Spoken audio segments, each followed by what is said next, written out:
What's up, guys? This is Matt with Hanley Gaming. Now, this video is going to be a little bit different than normal.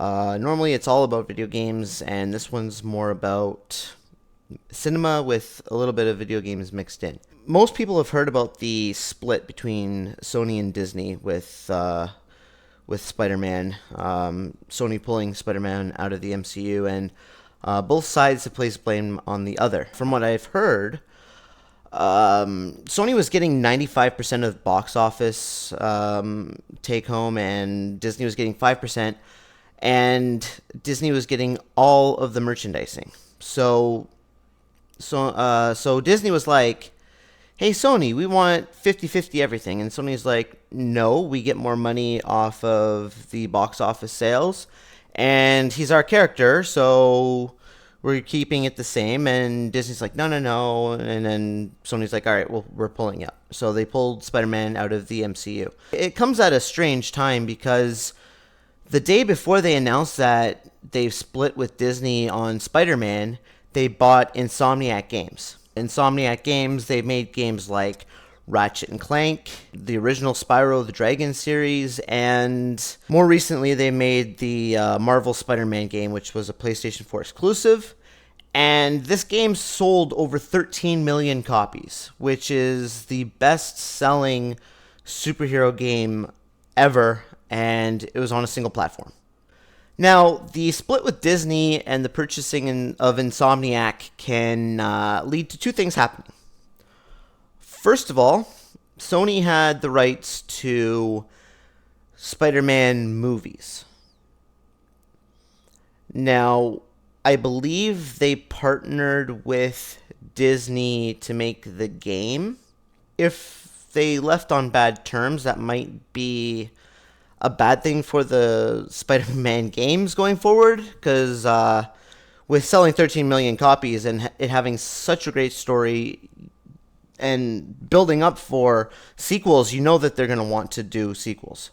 That's why they would have bought Insomniac. It also means that with them splitting from the MCU, if they want to do their own movie again without doing an origin story, they can actually use the story from Insomniac's games. With them buying Insomniac, they own their intellectual properties, which includes their version of the world Spider-Man is in, and including that iconic suit that was introduced and made by Insomniac for this game, the white Spider-Man suit. Amazing looking suit. Now, if they wanted to use this story and the subtle changes that they made to the characters, they can now do this because they own Insomniac and own this story. So there's goods and bads for both the Sony and the Disney versions of Spider-Man. Now, with Sony, you had the original trilogy with Tobey Maguire, and I think the casting was overall good, except for Tobey Maguire being Spider-Man. Now, hear me out. He made a good Peter Parker. You know, he could act very nerdy and awkward socially and, shy and stuff. But then when it came to Spider-Man, where it's more of an outgoing character and, with all the quips and stuff, it just didn't match Tobey Maguire. That's what I was just going to say about that. Like, it's just his character didn't fully show the character of Spider-Man, in my opinion.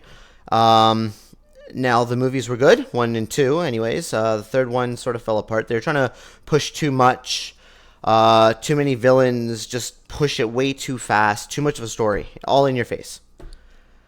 And yeah, the third one was a bit of a mess. Kristen Dunst was okay until the end.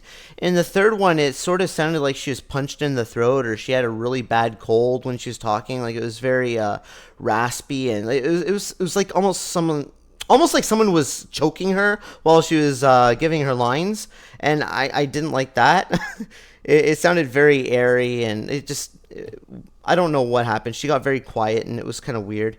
It was completely different than Spider-Man 1 and 2. I'm beginning to think she had like a really bad cold or something when she did her lines. They should have at least dubbed it afterwards or something. Like it was not good. The editing team, I guess, was sleeping when they were editing the audio for the movie, but whatever. What happened, happened. The Amazing Spider-Man with Andrew Garfield. Yeah, the only person I think they casted properly was Emma Stone. Other than that, I Andrew Garfield did not make a good Peter Parker, but he made a very good Spider-Man. He portrayed a more outgoing type of character. It was great when he was Spider-Man. He was giving the quips at like all the right spot. Like it was like Spider-Man. It was perfect.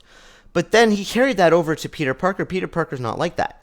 He's not this cool kid walking around with a skateboard. They did not. They changed Spider-Man. So the actual Spider-Man was Spider-Man, but Peter Parker was not Peter Parker.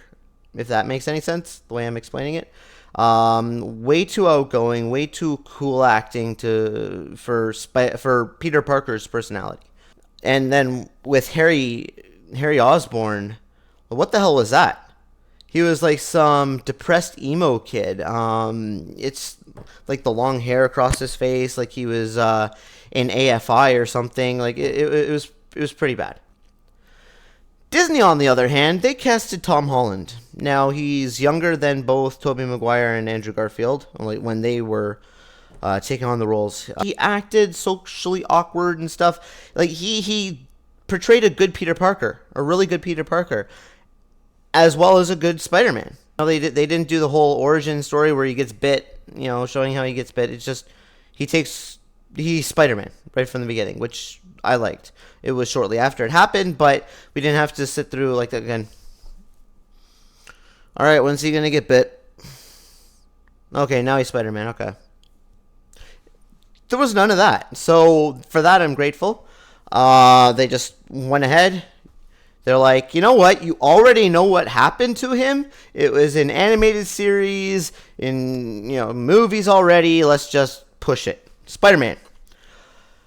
But the problem is, they were like, you know what? Spider-Man's boring. Let's turn him into Iron Man. That's basically what Disney is doing. They're turning Spider-Man into Iron Man.